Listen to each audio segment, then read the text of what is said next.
Hey guys, what's up? It's sphamedia here once again, and I thought I'd detour here a little bit today on how to hypnotise your girlfriend into actually liking anime. We've all been there, dating a stunning 10 out of 10, perfect, beautiful, smart, but our anime game is weak as fuck. So I thought, hey, give some people advice, teach them how to turn that 10 out of 10 into a hardcore otaku. So let's get started, shall we? This list is in no particular order, but each point is as valid as the next. So number one would be, remember anime isn't a genre, it's a medium of entertainment. I have had hundreds of friends that recommend to their girlfriends shows like Anime and Manga and Lucky Star, because they say, hey, it's a girl show. They like it, they're girls. Not really understanding what women actually are in their people, not their gender. Said stuff like, oh, they're such a tomo, ugh, because they feel a connection between their girlfriend and a character in a show, and that's not a very good way to choose a show for a girl to watch. In a best case scenario, they just won't get the humour of the show because a lot of those shows have a kind of Japanese sensibility. And in a worst case scenario, it's going to reinforce a bad image on what they think anime is, which more often than not isn't true. Number two, don't binge watch. Now, I've personally been a really big culprit of this, and it is an easily made mistake. I mean, the average anime fan can usually binge watch an entire discontinued anime in the one day, completely comfortably, completely happy to do it. So the norm would be, if you're going to try out an anime, 4 or 5 episodes to just get the feel for it. Tends to be pretty basic, but to your non-anime fan girlfriend or friend or whoever you're trying to watch it with, it's a lifetime.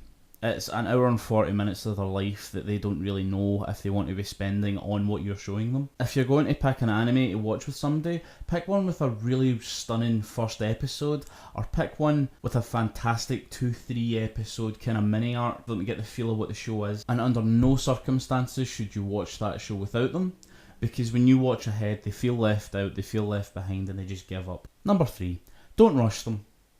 Like everyone else, they have a life too. They have interests, hobbies and responsibilities, things that make them them. It's that simple. Rushing them can cause arguments and resentment and put them off trying everything that you like. It's a good thing not to do if you're wanting to get them into games or anime or anything whatsoever. One of the most important things I would say is let them take their own pace, take their time, let them experience it in their own way. Number four, try a game first. If they're into video games or they're a casual gamer, let them play something with an art style similar to anime, because people can be biased against the anime style. They could feel intimidated by the variety or the sheer amount of choice that they have. So doing something that they might do themselves can actually help. For example, if they're a big RPG fan, why not try them with a JRPG?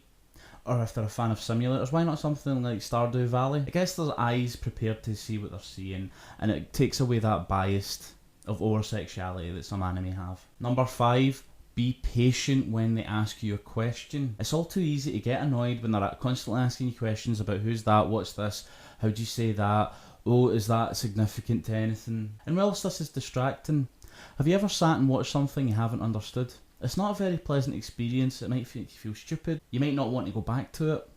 But if you have somebody sitting with you, it can help you understand and maybe even enjoy the show. This will also make them feel like they're doing something with you rather than doing something next to you. And it can actually reinforce a positive attitude in your relationship. So remember, fill them in. Let them ask you questions. Number 6, be aware of culture difference. For those out there like myself who have been watching anime for 15 plus years, it's very hard to notice when a show's being over Japanese, or even just abides to tropes that we come to just accept in anime that other people might not understand. Remember, when you choose that first anime, try and avoid shows like that, because it can put them off just not understanding the humour or the sensibility, or even feel alienated because of a different culture. Number 7, be nice. When they first start watching a few animes with you, don't call them a newbie, or don't tell them that they're flat out wrong about, and fundamentally just don't embarrass them with something that they're new to. You might not even know that you're doing it. Read their expressions, pay attention to how they feel, see if a certain statement makes them feel a certain way, or act any different towards what you're talking about. Because remember, you're taking them out of their comfort zone and into yours, and it's always nice to have a guide in a new place. Number 8, research what got popular overseas. I mean, what you see as cliche or mainstream, it might make you feel a bit dirty thinking about it because you're an indie anime fan. But really, if you pick something that got popular in the West, they're more likely to have heard it, they're more likely to give it a shot.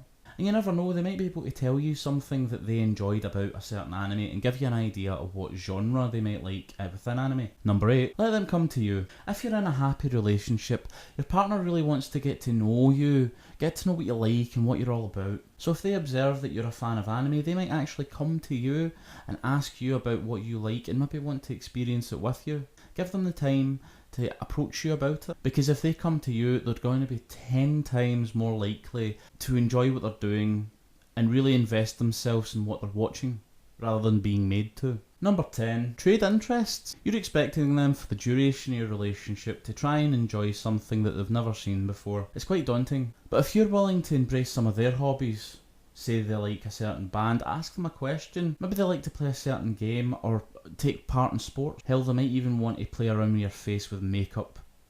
And I know it sounds silly, but you never know, you could have a fun experience doing any of those things. Just remember that they're people too. And number 11, our last point, don't force them. They might not come to you, but the more you push them and the more you force them to watch shows that they have no interest in, the more harassed they're going to feel and resent the fact that you watch anime. By all means, occasionally ask them, would you like to watch this show with me? I've heard it's good, or this is one of my favourite shows. Could I show you it? Do that occasionally, but when they say no, don't bombard them, don't do it daily, maybe even once a month. On the fly, just say, oh, I think I'm going to watch this. Would you like to join me?